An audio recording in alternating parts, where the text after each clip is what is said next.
Am I the one standing between you and lunch? Yes. Oh my gosh. Let's make it epic. I promise you we're going to go through these slides in no time. Carol, with her famous hair, didn't help me when she dropped an email and said, George, you're the last speaker of the day. Go kill it. So don't kill me. So I'm very honored to be here. Thank you so much. I see the old G Harry at the back left, seated there.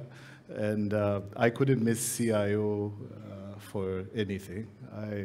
Believe it or not, I flew back into Kenya this morning at 6 a.m. And luckily, my team found a way to get me here and dressed.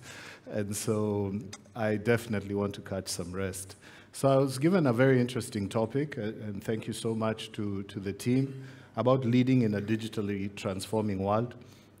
And I'll probably not talk so much about my organization, but Safaricom is a purpose-driven company, and focusing on a number of areas. Of course, there's our connectivity business, the work we do on financial inclusion, just looking at the planet, but also venturing into health, economic empowerment, as well as just constantly looking at what impact we're making in communities. This year, I started teaching a CIO leadership program at Strathmore, and I think when I spotted Dr. Sevier in the room, I said he's my boss in that program. Where are you at? There he is. So he pays me, so I need to behave myself. And so they asked me to kind of talk about what's the role of a CIO, and as much as we're in DX5, I know the core group of people here are either CIOs or work with CIOs. And when I was thinking about the question about leading in this digitally transforming world, we have to reflect on what has been the evolution of the CIO role. I think originally, if you go back to probably I'd say the 70s into the early 80s when the term CIO came into play, they were talking about a lot more about operations, and it was about being computerized, and everybody at some place wanted to have a computer, no matter the size, no matter where, but everybody at some point or another wanted to have a machine in place. I think media team, my monitor here has gone off, but I'll keep clicking. Okay, I guess all of them have. And so the core capabilities that were needed there was just computers, and this was the big era of IBM and just getting a machine, and sometimes people would even be sharing them, getting them into play. Then, lo and behold, we now started moving into large-scale software systems, and here it was about going into distributed systems, and you'd have these large systems and ERPs in place. And then we moved into the whole internet boom, and now it was about connectivity and ensuring that people have devices across. But what I position to the attendees who are either CIOs or people who are stepping into the CIO role is that the CIO has now become a business leader, a strategist. And lo and behold, if you're in a CIO role and you're not talking about transformation one way or another, then you're really not getting the essence of what you're supposed to be doing. And the CIO role, certainly over the last 40 years, has transitioned a lot. That what was being asked in terms of just having large-scale computers, then having the PCs moving. There's a time it was having a computer was a place you went to. Then they moved into the offices. Now they're in the home.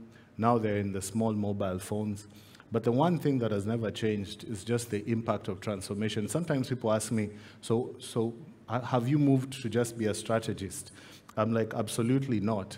The fact of the matter is the CIO role actually entails all of this. And this is the challenges in which we navigate. And probably through my own experience and having a lot of you who are my customers, I saw Ken here on stage, and I always tell him that he's my customer. He reminds me I'm also his customer. One is corporate, one is retail. And if it passed you, then it's okay. And unfortunately, I wasn't here to keep to our tradition last night, but given by the time that this event started today, I know Ken's company was very happy last night, and hopefully you used our company to call each other people to join you at Manyata. So the CIO role has evolved, but we have not stopped doing operations. We've not stopped looking at architectures, and we've not stopped looking at digital. But the constant, and what I believe, it's a transformation role. And I like that, we talk, this is DX5. I think every single C-level role is transformational. Robin Sharma, the famous writer of the book, The Monk Who Sold a Ferrari, said that leadership is not a title or designation. It's about impact, influence, and inspiration. So no matter where you are, I think we say lead where you are. But what are some of the challenges, as I continue to set context of global transformation? Certainly cyber, and over lunch break or coffee break, we were discussing with some people about anonymous Sudan and where it found you, whether you slept or not that week. Intellectual property continues to come. This has been quite interesting because I tell people, so many people come and say, George, I have this great idea. I've become so paranoid. As again, don't share it with me. Now I start thinking, do I need an NDA? Do I need legal documents? But I always remind people, we work in a company with over 6,000 people who are paid to think.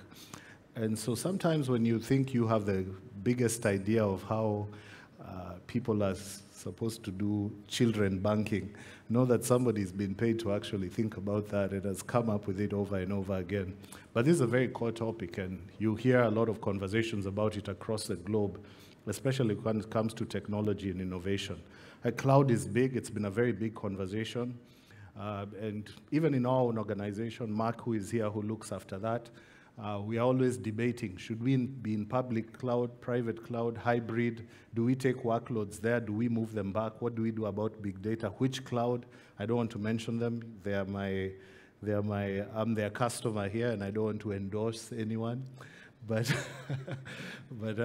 you can check that. Robin, you're laughing. So that laugh just betrays me. But be you AWS or Microsoft or Oracle, constantly looking at what do cloud economics mean. Agile is a key way, and for those of you who've heard me talk before, in Safaricom we have about 62 squads that are constantly building capabilities, and about 600 or so of my team members who are developers are working dispersed in the business. And the reality of what that means in terms of deployments, I think on Wednesday night, while I was away, I was woken up and told results are being disseminated tomorrow. And of course, we had a squad get up and work overnight to make that a reality yesterday. But just being able, not just agile in terms of people, but the processes as well as the platforms that enable you to respond, react, and reinvent much quicker. And then I still believe we're seeing a lot of the regulators playing catch-up. And then innovation has now moved borderless. And innovation that sometimes starts in agriculture or health moves into fintech, and fintech is moving to other places. And so competitors are not the traditional ones. And I believe that the new leaders, and not just the CIOs, are actually meant to be captains. My team called me captain. We have a symbol that's a ship, and I won't talk about it, but you'll probably see it on the back of some of their tablets. And we are in this constantly stormy sea, and just when you think you are moving from one challenge, you go into COVID, and then from COVID you move into, I don't know, fuel prices and everything that's affecting the economy. And I actually don't think that we are going to settle, to be honest. This is our new reality.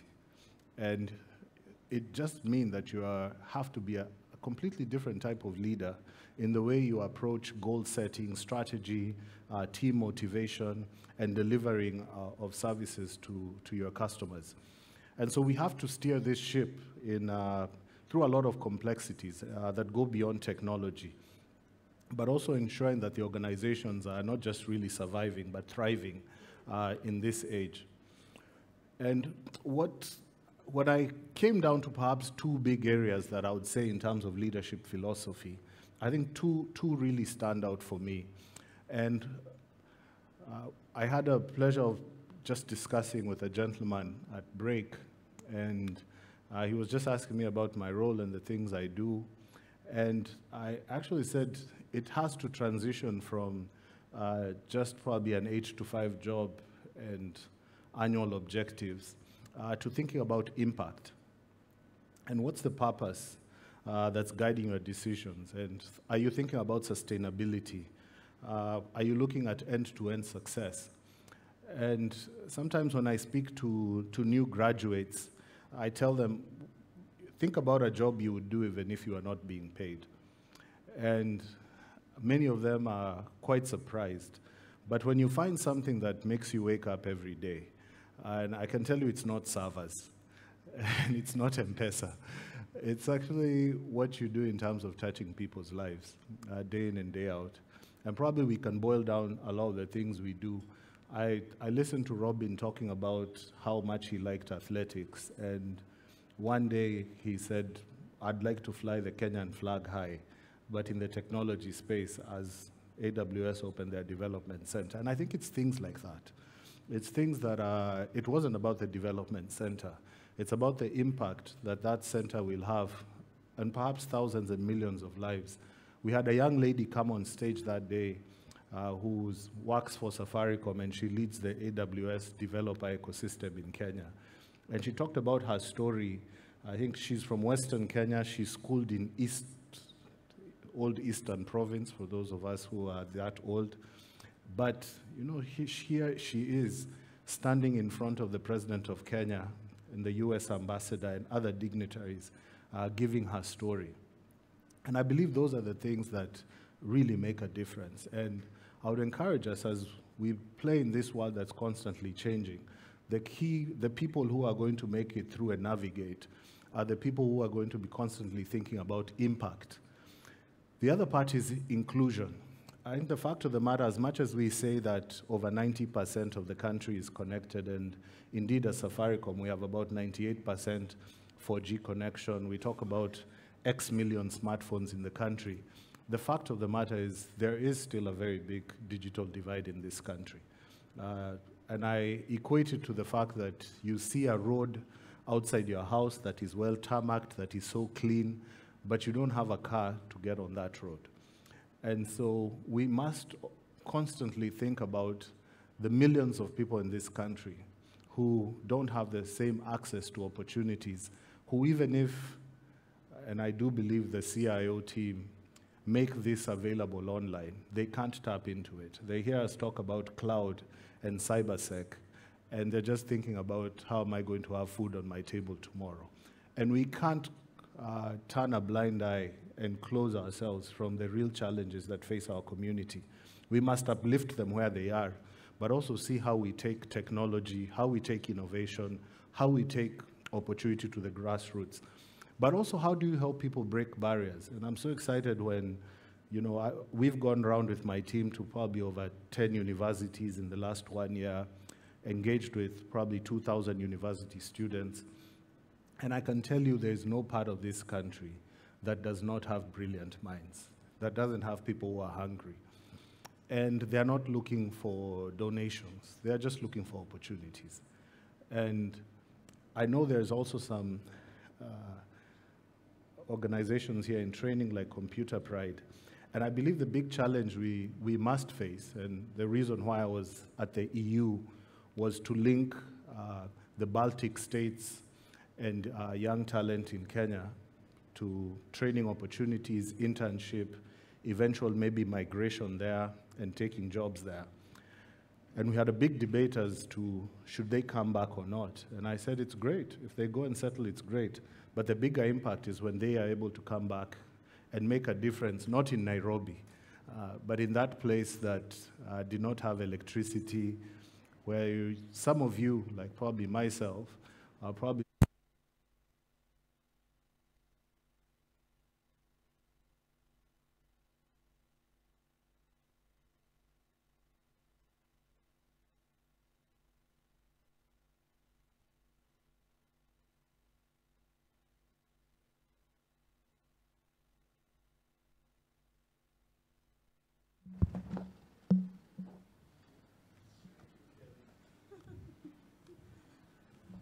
I'm just going to give you a handout. I'm so happy we have BCP here. So some of you, like myself, are probably the first in your family to graduate from university or to hold the type of job you hold or access to the resources and opportunity.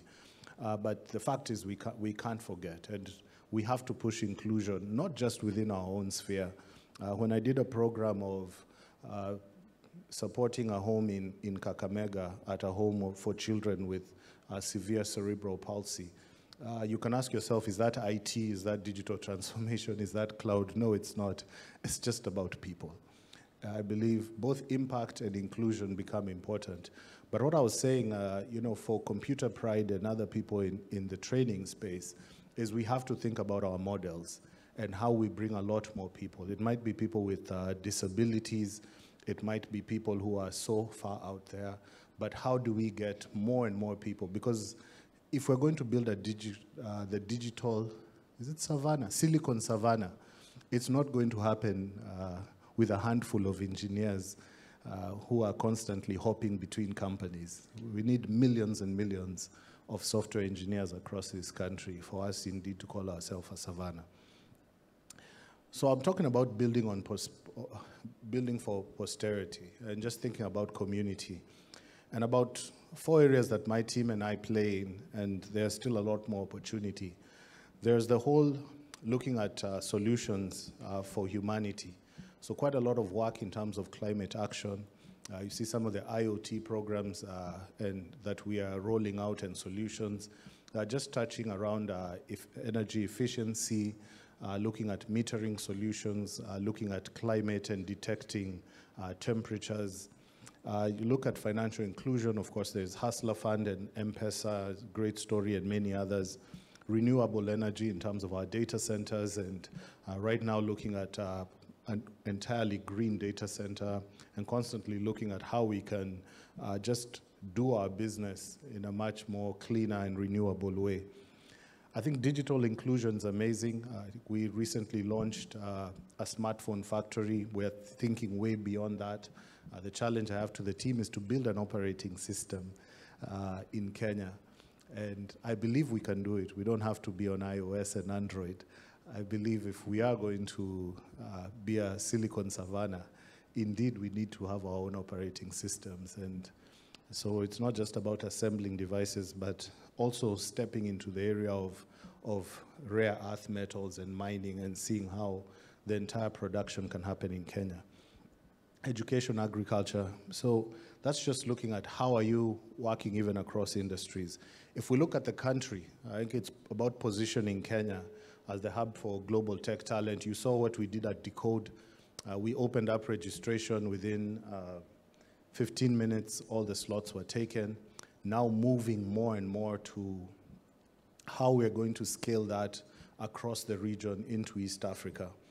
But also Build by Safaricom is a very exciting program we have in universities. I spoke about it, where we're going around and just engaging this generation, ensuring that schools have the right curriculum for this age, but also looking at how some of the donor funds can bring more and more young people into the digital space.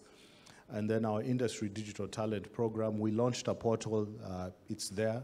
You can go on it. And I also said we have open sourced it if you need it, where you can actually get talent from there, but also you can sponsor talent. And instead of us fighting, and I think in one of the last few years, CIOs, we were debating about the talent war.